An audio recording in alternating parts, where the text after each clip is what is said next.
Radio Fynbos is dan nou in gesprek met Dr. Andrei Botha van Roo en Botha Mediese Sorgeenheid. Nou Dr. Botha, ons weet dat Junie maand is die geestesgesondheid bewusmakingsmaand spesifiek vir mans. En dan weet ons ook selfs nog in vandag se tyd is daar 'n stigma aan hoe kinders grootgemaak word, cowboys don't cry. So baie welkom dan op u eie program, waaroor ons gaan gesels dan nou oor die geestesgesondheid bewusmaking maand. En daar is 'n toename in dit deesdae, Dr. Botha, nie net by mans nie, maar ook in die algemeen. Waaraan sal julle dit toeskryf? Ja, baie dankie dan. Dit is 'n voorreg om hier te kan wees en dit is 'n voorreg om te kan praat oor goedes wat in ons gemeenskap veral baie belangrik is. Die redes daarvoor dink ek is baie wyd uiteenlopend. Dit is nie eenvoudige redes, dis mense het baie keer idee dis 'n trauma event of iets wat gebeur het en dis baie meer as dit. Ek dink dit spruit uit 'n kwessie van verantwoording, probleme met geestesgesondheid. En ek praat spesifiek van die siel wat nie lekker is nie. Finansiële druk, werksomstandighede en dan die hele lewenstyl waar mense blootgestel word in ons huidige leeftijd wat net jaag is. So ek dink is 'n kombinasie van goedes wat alles 'n rol speel. En ek dink die Cowboys Don't Cry is 'n baie belangrike ding. Ek dink veral ons ek kan nou nie praat uit 'n Afrikaanse oogpunt wat as Afrikaanse seuns groot gemaak was. Dit is nie, jy weet, jy mag nie swakheid gewys het enigstens nie. So dit maak dit moeilik, dit sit nog meer sosiale druk op wat aan die gang is. So ek dink weer eens net om op te som, dis 'n konglomerasie van goedes wat 'n rol speel in terme van die verergering van die hele situasie met angstigheid en depressie. En die twee gaan baie keer hand aan hand, dis nie net die een of die ander nie, dis baie keer 'n regte mengsel van die twee wat hand aan hand gaan is. En daar is tog soveel advertensies vir hulp en wat ook al. Wat sou u sê, hoekom kom mense nog steeds nie uit en sê net asseblief help my nie? Ja, ek dink wat duidelik jy gesê van die mense se die stigma wat gedeelte wat in die Cowboys Don't Cry ding weer eens maak dit moeilik vir mense om uit te reik, want dit is onmiddellike erkenning van 'n swakheid, 'n erkenning van ek het gefaal. En wat ek dink vir ons almal 'n persoonlike ding is en weet om te sê ek cope nie, dis nie altyd maklik vir mense om dit te erken nie. Ja. En dis een kant. Die ander kant wat ek dink is nog eens mense besef nie wat se hulp betrokke is nie. En hulle weet ons het ook weer eens wat die wêreld ons al geleer het vir lang tyd. Baie jare terug het hulle as jy depressie werm gegee en dan gaan jy, en dit was niks anders nie. Ja. En dit het klomp probleme veroorsaak langs die pad en dan moes dit nou nog met daardie probleme. So mense het hierdie idee, as iemand van gaan medikasie of sulke goed sê, want hulle dink ek het 'n probleem, ek het medikasie nodig, dis baie meer as dit. Maar dan ek wil nie pille drink nie, so dan ek gaan nie hulp kry nie. So ek dink dat weer dis 'n gekompliseerde faktor. Ja. En mense besef nie die totaliteit en ons hooplik sal ons nou dan wat die totaliteit van watter hulp is betrokke. Dit is nie 'n kwessie van hier so 'n pilletjie einde van die saak nie. Ja. Dit is baie meer gekompliseerd. So ek dink dit is 'n kwessie van ek erken nou dat ek dit nie kan doen nie en dit maak dit moeilik vir mense om hulp te kry. So gestel daar is nou mense wat luister na hierdie insetsel en hulle besluit nou net, maar ek weier om hulp te kry. Ek wil nie hulp hê nie.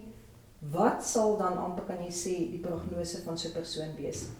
So as mense net eers kyk wat fisiologies gebeur met mense wat sukkel met angs en depressie. So dis 'n kwessie van slaapversteurings, eetversteurings, die misbruik van goeders insluitende alwees alkohol en dwelms in terme van om te probeer cope. Die hele isolering van wat aan die gang is, want mense is nie in 'n posisie om enigstens noemenswaardig op 'n goeie vlak met mense te kommunikeer nie, want hulle is in so 'n slegte plek. So dit begin al meer en meer 'n isolasie raak, so die hele probleem begin vererger. Dit word nie, en dit is nie so 'n kwessie van eendag word ek wakker en die probleem is weg nie, dit is nie so nie. En obviously dan as gevolg van die fisiologiese veranderinge is daar chemiese veranderinge wat gebeur in die brein wat die hele proses dan vererger. So dit is iets wat waarskynlik sal vererger.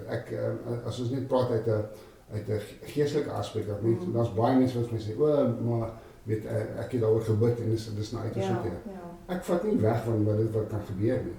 Maar daar's min mense wat daai geestelike vlak is 'n moeilike ding te doen, maar daai geestelike sterkte het om dit te kan oorwin en te kan glo dat ja, God kan dit doen, verseker, as geen twyfel aan bring nie. Maar ons het baie keer hulp nodig, want die probleem is mense begin in die proses hulle verdrink, hulle kan nie meer asem kry nie. En die hele proses vererger as mens nie hulp kry nie. Ja, Dr. Botha, ek is seker mense moet verstaan, jy bestaan uit gees, siel en liggaam. Yes. En dit is nie 'n geveg absoluut net in gees nie. Ja. Om daardie sielgedeelte van jou gesond te kry, ja, uit jou gees uit, maar om die liggaamlike gedeelte gesond te kry, is daar definitief medikasie nodig. Baie belangrik. Die ander ding wat ek net onthou met die liggaamlike, daar's baie keer fisiologiese redes hoekom mense praat. So, byvoorbeeld onderliggende onderaktiewe skildklier. In vrouens met die hele menopause en hormoonvervanging storie, dit is alles goed wat 'n rol kan speel in die hele emosionele gesondheid. So dit is die fisiologiese gedeelte is baie belangrik. En dis baie keer waar ons inkom om te kyk, is daar nie ander redes daarvoor nie.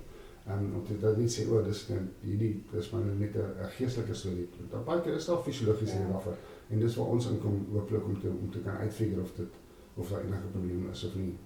Nou in julle praktyk hierso by Roo en Botha, hoor julle ook seker baie kritiek. Wat is die kritiek wat mense wel gee oor medikasie vir hulp? Wel, ek dink die grootste probleme met die hele beginsel oor medikasie is, weer eens wat ek gesê het, wat in die ou dae gebeur het. So mense dink, as ek medikasie gaan begin gebruik, is dit einde van die saak. Met ander woorde, ek gaan nie, ek gaan verslaaf raak, en dis ek gaan nie daarvan kan afkom nie. Die nuwere medikasie wat ons het, die SSRI's en sy variante, is nie chemies verslawend nie. Glad nie. Jy kan afhanklik raak van die gevoel wat jy kry, maar daar's nie 'n chemiese verslawing nie. Van die medikasies is moeiliker om af te kom van as ander, en dis net as gevolg van die manier wat hulle werk. Maar daar's nie 'n chemiese verslawing nie, so dis een ding. Die ander, ek sê altyd net vir mense, en dit kom terug aan die verdrinkingsproses, die medikasie is nie jou oplossing nie, dit is slegs jou kruk of jou hulpmiddel. Okay? En dit is om daai neus bo die water te kry, dat jy nie voel as wie jy altyd verdrink nie. Dis waarom dit help. So die medikasie verander dan seker van die chemikalieë in die brein, dopamien, adrenalien, noradrenalien, histamien, en dit speel verskillende rolle dan in die brein om dan te help dat jy mens op 'n beter emosionele vlak kan, of beter in staat is om emosioneel met die goedes te kan hanteer. En natuurlik aandag te gee aan wat om 'n mens aan die gang is, omdat mense chemies op 'n ander vlak is. So, en dis nie te sê dat elke persoon wat sukkel met 'n depressie of angs het medikasie nodig nie. En dis waar hooplik die psigiaters en ons as algemene praktisyns kan help en insig kan gee in terme van wat ons dink is nodig en wat is nie nodig nie. Nie almal het medikasie nodig nie. Daar is redelik baie studies wat gedoen is oor die cognitive behavioral therapies, en ander die denkproses wat 'n mens geleer kan word, amper net so effektief kan wees as van die SSRI's byvoorbeeld, waarvan Prozac die oudste een is wat ons het. In terme van die langtermynproses. Die Wêreldgesondheidsorganisasie tans sê dat mens moet ten minste 6 tot 9 maande minimum op antidepressante wees voordat mens dan besluit om daarvan af te gaan. Want en dit is nie net 'n kwessie van my chemie regmaak nie, maar dit ook dat jy die hele denkproses dan in 'n ander rigting gaan wat mens dan verder vorentoe kan op 'n goeie vlak kan funksioneer. Ja.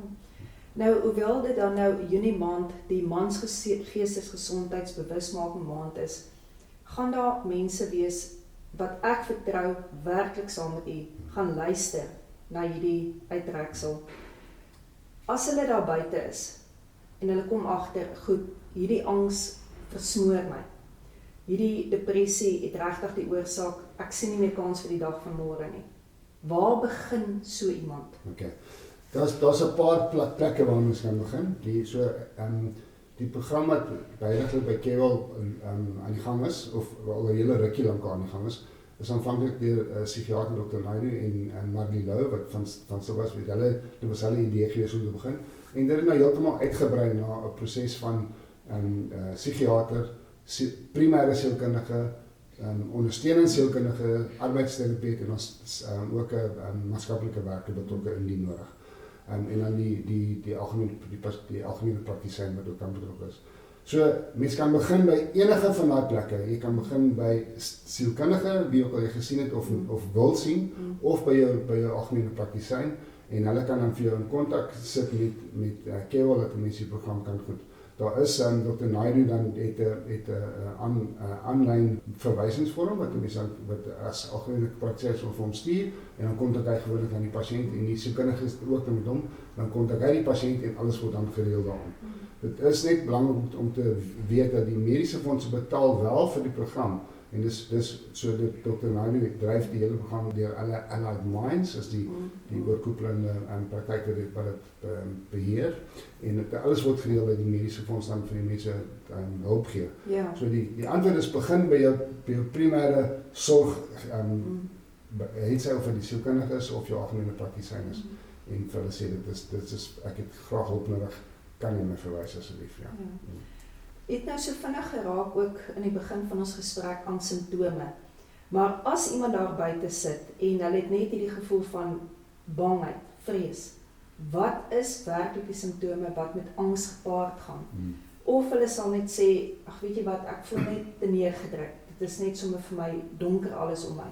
Wat is die werklike simptome waarvoor hulle ook kan uitkyk om te kan sê, maar ek besef, ek is eintlik depressief, ek word hulp. Ja. So in terme van depressie self is obviously daar's 'n klomp kriteria wat ons gebruik om ons in daai rigting te stoot.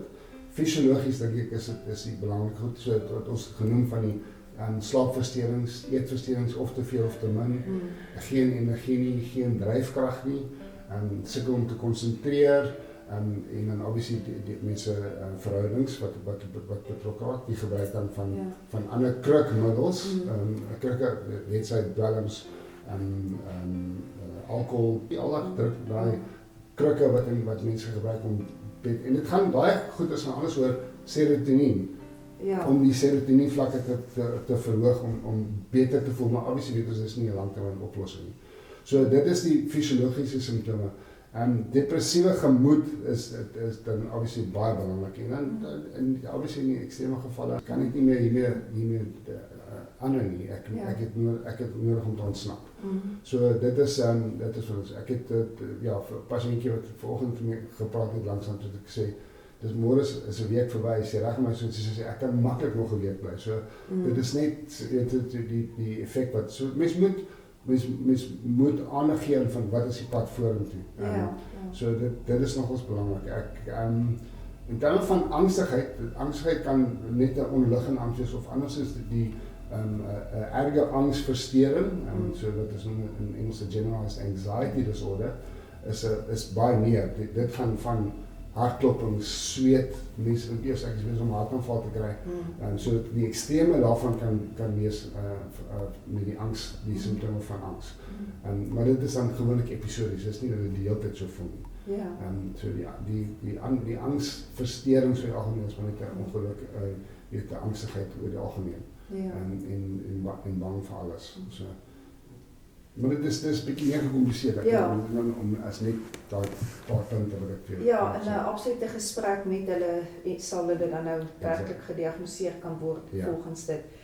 Maar ek dink net wat regtig as 'n flitskaart, hoop ek uit my hart uit die hele tyd sal flits. Jy is nie alleen nie. Daar is hulp. Dr. Botha, miskien iets net ter afsluiting wat jy nog wil sê? Ja, ek dink jou punt van jy is nie alleen nie is baie belangrik, en die proses langsaam net om ons Kewal program wat ons nou ligtelik aan geraak het, is 'n program wat gaan van Sondagmiddag tot Vrydagmiddag, en daar's elke dag praat jy met die psigiater, elke dag praat jy met jou primêre sielkundige, en dan die ander sielkundiges het verskillende sessies deur die dag wat hulle moet doen, selfs dan met die arbeidsterapeut. En hulle het elkeen ander dele, ander aspekte doen. So ek sê altyd vir die mense, jy kom nie hier so kry 'n pilletjie as jy uitstap na 5 dae as die probleem opgelos nie. Hierdie gaan om vir jou in hierdie week wat hier so is, tools te leer, hulpmiddels te leer van hoe kan ek hierdie ding hanteer.